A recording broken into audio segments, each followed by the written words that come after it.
নমস্কার বন্ধুরা, তনু কিচেনে আপনাদের সবাইকে স্বাগতম। আজকের আমি রুই মাছের পাতলা ঝোল দেখাবো।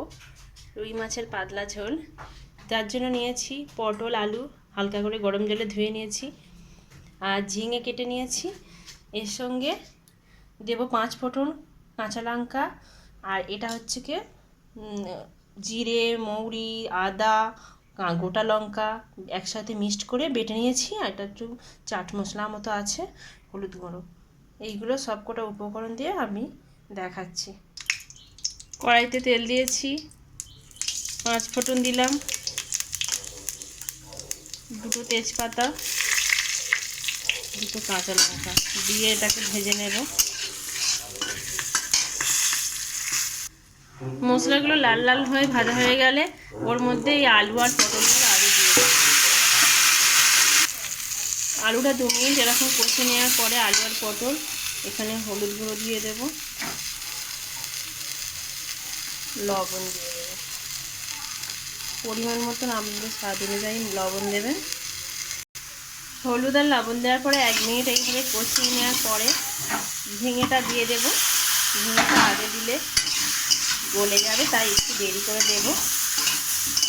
দেওয়ার পরে নেড়ে ছেড়ে নিয়ে এই লঙ্কা জিরে চাট মশলাটা যেটা ছিল লাস্টে দিয়ে দেবো। 1 মিনিট এইভাবে নেড়ে নেওয়ার পরে আস্তে আস্তে জল দেব, দিয়ে এইভাবে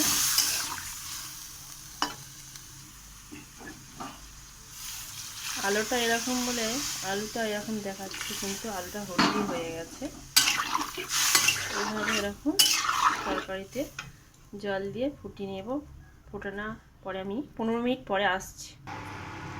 15 মিনিট পরে আলু পটল ঝিঙে প্রায় সেদ্ধ হয়ে এসছে। আমি এবারে এখানে সাঁতাল দিয়ে দেবো। সাঁতাল দিলে খেতে খুব টেস্টি লাগে বন্ধুরা। কড়াই বসিয়ে দিয়েছি, কড়াইতে একটু তেল দিচ্ছি, সাদা তেল ছিল, আমি একটু সরিষার তেল দিলাম। সাদা তেলেও করলে ভালো লাগবে, সরিষার তেলটা একটু সাঁতাল দিলে বেশি ভালো লাগবে। আর এই 5 ফোঁটনটা আর একটু দিয়ে দিলাম,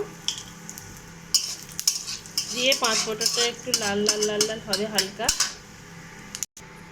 এরকম লাল লাল হবে। তখন আমি এই পেস্টটা করেছিলাম, এটা আমি শিলে বেটেছি, আপনারা মিক্সারেও বাটতে পারেন। এতে কাঁচা লঙ্কা নেই, এতে হচ্ছে শুকনো লঙ্কা দিয়েছি 3টে, আর ধনে জিরে মৌরি আদা বাটা একসাথে মিক্সড করে বেটেছি। বেটে এর সাথে দেব, দিয়ে এগুলোকে ভাজা ভাজা করবো হালকা আছে এইভাবে।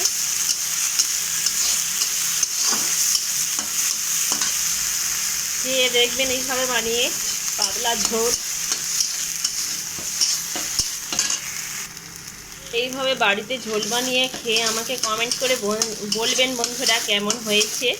ভালো লাগলে একটু সাপোর্ট করবেন। আমি এক হাতে ভিডিও করছি, সেই জন্য আপনাদের সাঁতালিয়ে দেখাতে পারছি না, তাই ভাজা মশলাটা আমি তুলে এই এখানে দিয়ে দিলাম, ঝোলের মধ্যে দিয়ে দিলাম। আপনারা এটা নিয়ে এই কড়াইটা নিয়ে এই কড়াইয়ের মধ্যে এই সাঁতাল দিলে আরও টেস্টি হয়। আমি ভিডিও করছি বলে আপনাদের দেখাতে পারছি না, 2 হাত নাহলে তো কাজ করতে পারছি না, সেই জন্য আমি এরকম কড়াইতে দিয়ে দিলাম। ভাজা মশলাটা দিয়ে এইভাবে নাড়িচাড়ি করে নেবেন, এরকমভাবে 1 মিনিটের মতন ফোটাবেন। আর ভেজে রাখা আমি যে মাছগুলো ভাজাটা আপনাদের দেখাইনি, মাছগুলো নুন আর হলুদ দিয়ে ভেজে রেখেছিলাম, এই মাছগুলো এই ঝোলের মধ্যে দিয়ে দিচ্ছি।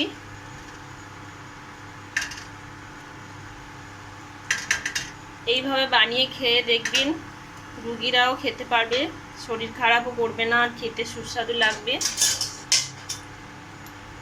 এই রেসিপিটি আপনাদের ভালো লাগলে আমার পাশে থাকে সাপোর্ট করবেন প্লিজ। ভালো লাগলে লাইক কমেন্ট শেয়ার করবেন। আমার ভিডিওটি আজকে শেষ করছি এখানে। আপনারা পাশে থাকুন, সুস্থ থাকুন, ভালো থাকুন, সবাইকে ভালো রাখুন।